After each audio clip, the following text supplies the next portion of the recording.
Hi everyone, and welcome to the Wonderbaba webinar on hand, foot and mouth disease with myself, Sheena Mitchell. I'm a pharmacist and mum with a pharmacy in Milltown in Dublin 6, and I've been working for the last few years promoting children's health and helping to keep parents as informed as they possibly can be to make the best decisions for their children. Hopefully through my own experiences with my own three little Wonderbabas, practical advice is also given. I had to pre-record this webinar, so I hope you don't mind. It's not the planned live event, and I'm sure you busy mums can understand that I just had to record it a day early because of personal circumstance and just life got in the way. So if you want to ask any questions at all, you can email me through the contact page on wonderbaba.ie or else directly at sheena@wonderbaba.ie. I'm more than happy to answer any questions you may have, so don't hesitate to ask.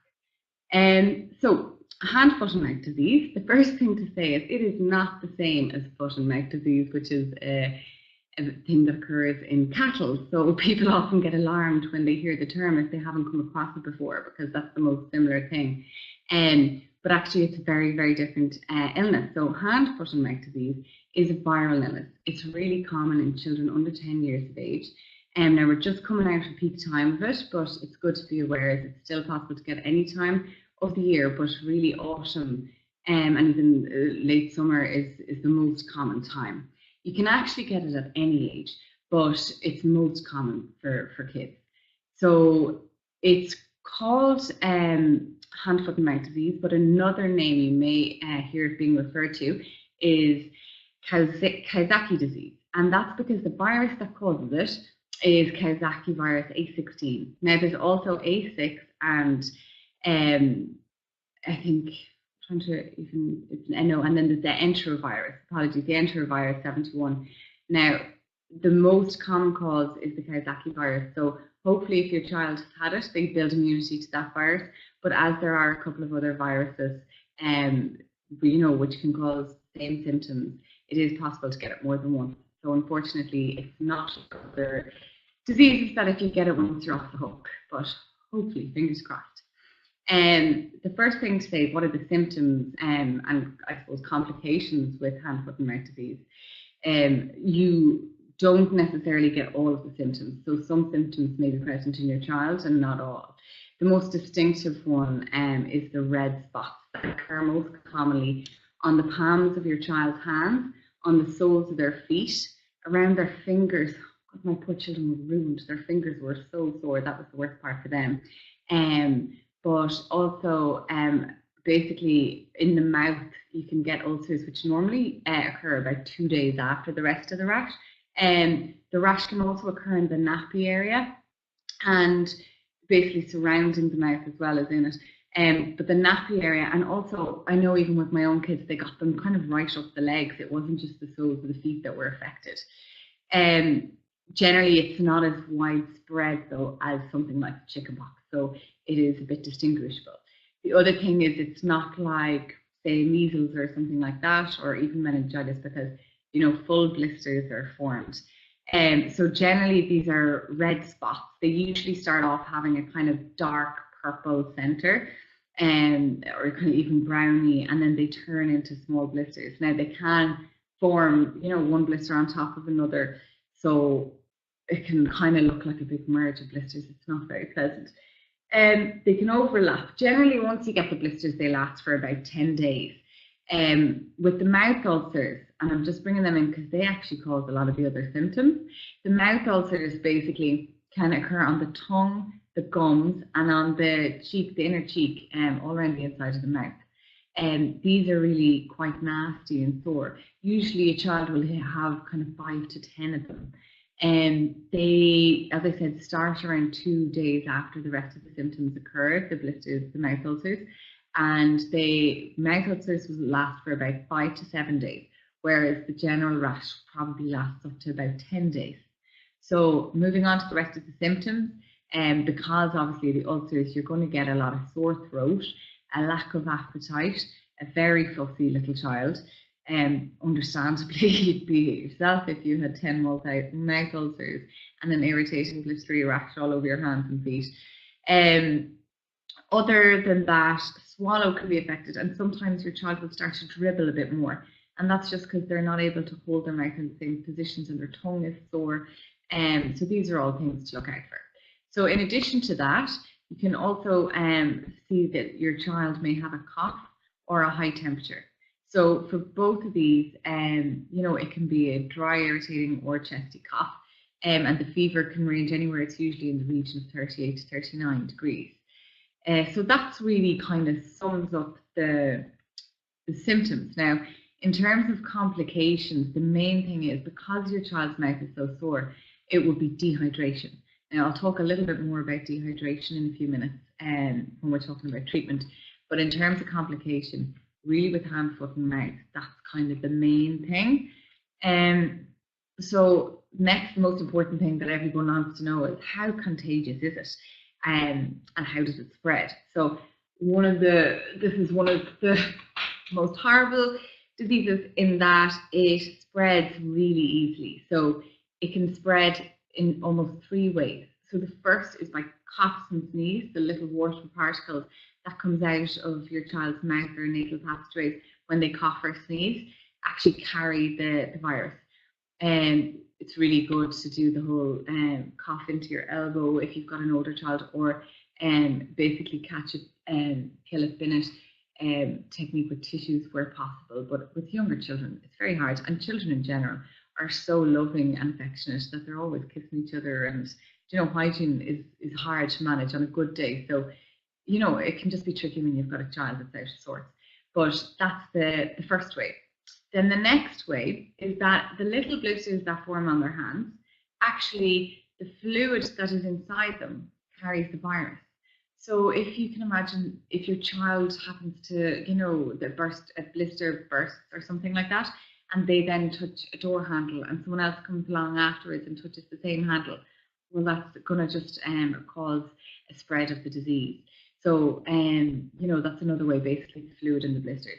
And the third and final way is that it's present in the feces, so in your child's stools, or in other words, poo. There's really no avoiding that word when we're talking about something like this, so apologies.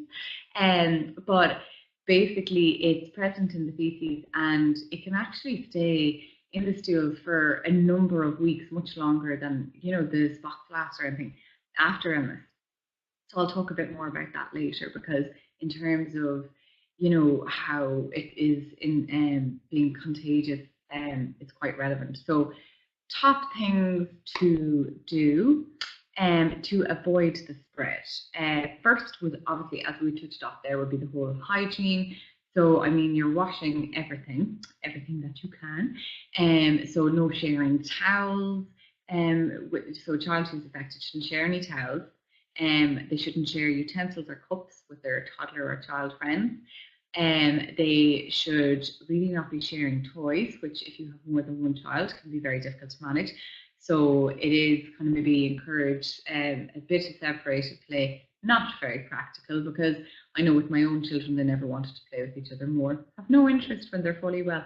But in this circumstance, when you're trying to keep them apart, well, sure, that's when they decide it's great to play together better than you've ever seen it. Other things then would be, as I said, the hand hygiene and the cough, keeping shared surfaces clean. So this is relevant in terms of kitchen table if you're feeding a child, one baby or child, and then you move on to feed the next toddler. If you're using a shared space or they're sitting beside each other, just make sure to give everything a really good wipe and scrub all of the time. Don't burst the blisters, even if you think it'll give relief, even if they look particularly manky and you want to kind of speed up the process, it really won't help. So just don't burst the blisters. And the blisters are there, they're actually the skin, they're keeping in the infection, so you don't want to impact on that. Other than that, the shared surfaces, what's important for that one is for the fact that stools can be infected for a number of weeks afterwards. Obviously, the recommendation is that you only keep your child off school while they have blisters or while they're feeling unwell. So once the blisters are kind of scabbed over and healed over a bit, and your child is feeling better and back to themselves, they are recommended to go back to school or creche at that point. Now, this kind of, I suppose, brings up the issue that if they go back to creche and their nappies being changed and then hygiene isn't maybe, 100% all of the time, or you've got toddlers who are using communal toilets who, again, aren't great at hygiene, or toddlers who are, not washing their hands properly and may have touched off stool. This then causes spread of the disease, but that isn't a reason. The guidelines are that you still send your child into school. Just obviously, it's really important to always notify school and creche. And try and, if you've got an older toddler, well, child really, try and explain to them how important good hand hygiene is. It's a really good time to, get their full attention on this and try and get their cooperation. Use reward charts or whatever. Just get them. It's a good time to focus on it. So available treatment. So what do you do if the dreaded hand, foot, and mouth hits? Well, for treatments, really, it's a self-limiting disease. So that means that left on its own, within 7 to 10 days, it'll be gone, whether you do something about it or not. And actually, even if you try and do something about it, it'll still be there for 7 to 10 days. So there's nothing that you can give your child to cure them. What you can do is treat their symptoms. So that's what I'm talking about today. So in terms of treating symptoms, there's lots you can do to make their little lives easier at such a horrible time. So I suppose the first thing would be give them plenty of cold drinks and ice pops, things like that, which might help if they've got sores and ulcers on the inside of their mouth. I'd avoid any kind of acidic drinks, so nothing citrus or anything like that, no orange juice. Really, water and milk are best, and they're really good for dehydration as well. So to help prevent dehydration, obviously. So avoid the acidic stuff and stick with water and milk. Give them as much as they'll take. Obviously, if you suspect they're dehydrated in any way, do contact the doctor. And if you feel they're very unwell, obviously as a result of dehydration, that's a medical emergency. So, that would be if they became really lethargic and listless or unresponsive or drowsy. They're really kind of warning signs that need to be seen as a medical emergency. But normally with hand, foot, and mouth, it's really just a bit of discomfort. They will tend to drink some because the cold water or cold milk will help to relieve them. And ice pops are a great way to get, to get fluids into them. So even things like frozen yogurt and stuff like that can be helpful. You can use paracetamol or ibuprofen. The most common brand of paracetamol is obviously Calpol or Paralink. For ibuprofen, it would be Easyfen or Nurofen. There's lots of other brands, but just, I suppose, in terms of identifying what you can use, both of those, unlike in chickenpox where you avoid ibuprofen, both of them are fine in this case. Use them for pain and fever. So, you're kind of having flu-like symptoms. So do treat them for that, as needed. Bonjela is also really useful in this circumstance if they've got a sore mouth. It's an anti-inflammatory, it's a painkiller, and it also has antiseptic action. So that's really good because obviously it helps to heal up the ulcers a bit and, gives them pain relief as well. So that's suitable from 4 months of age. For older children, I found Diflam spray invaluable. It really helped in our house. So Diflam throat spray, if you get it, if your child, the dosage is a bit funny on it, just make sure and have a good read of the leaflet. But basically it's 1 puff per 4 kilo of weight. So have a little read on the instruction leaflet, it'll tell you. There's no real age restriction on it. However, I would really only recommend using it on a child who's able to consent. And I don't mean that in a silly way. I mean, you don't want to traumatize your child by, or any kind of cause any irritation to them, by spraying in their mouth when they don't know what's going on. And so as soon as they're old enough to say, open wide, I'm going to spray in the magic spray that's going to make the soreness go away, then definitely use the Diflam. It's really helpful. The taste of it is rank, so they won't thank you for it. I'd have a drink of water there. But within a couple of minutes, the pain will be gone and they'll be quite willing to do it again. really, that's, I suppose, all of kind of the treatment of all the symptoms. Other things then, obviously dehydration, just to say, obviously I can't discuss that fully here just because of time constraints, but I have a blog on the website, so if you just go to wonderbaba.ie and hit on the top screen, there's an option to search advice or shop. If you click on advice and type in dehydration there, my full article will come up and it'll tell you tips on how to manage it and also signs and symptoms that are really crucial to be aware of. One of the most important things as a parent, I think.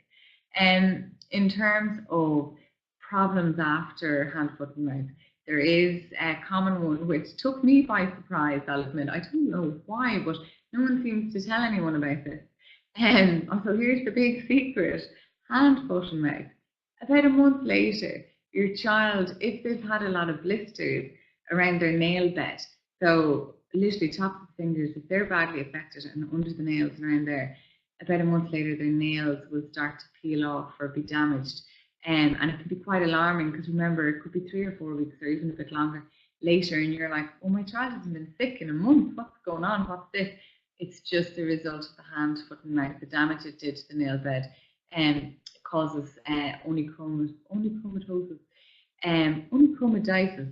can't pronounce that word. Anyway, it causes your child's nails to come and peel off. So you need to be aware of that. It mightn't happen at all, but if it does, there's no big, I suppose, problem. It's a common occurrence.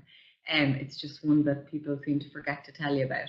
So if that happens, make sure not to pick at the nails. You don't want to cause any damage to the nail bed by kind of pulling off a bit of nail, or even your child more likely doing it. And if they do that, they may cause a little cut.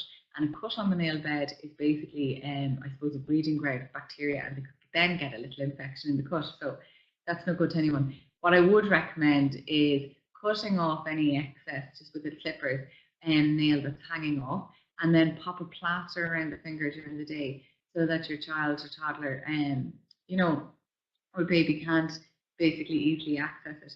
Now, I'm not altogether comfortable with leaving plasters on young children overnight, so I would recommend maybe taking them off once they've fallen asleep, and that's just because I'm afraid they'll end up swallowing it, especially if you've got thumb suckers and the like. So just during the day when they're out and about, especially important this time of year. It's March, which is our new snow season, and you could, a month after your child's been better, you could be trying to, coax their hands into gloves, and you'd be wondering what on earth is going on and why they're screaming. Well, it's just something to be aware of. I think that really is just about everything. I hope I haven't completely traumatized you with the horrible illness that is hand, foot, and mouth. It's not a pretty one, and it's certainly, it's one that you can't cure, but you certainly can help to manage the symptoms. So I hope that has helped a lot, and if it comes up for you, that you're able to treat it successfully. If you have any questions at all, as I said, because this webinar isn't live, I'm really happy at any point anyway to answer questions. So just email me at sheena@wonderbaba.ie. You can also see my full blog on hand, foot and mouth disease by going onto the website wonderbaba.ie and clicking on the advice section. In there, just pop in the word hand and 2 blogs will appear. One on hand, foot and mouth overview and one on hand, foot and mouth, the aftermath, which just talks a bit more about that horrible, horrible nail problem. Anyway, thank you all for tuning in and have a great evening.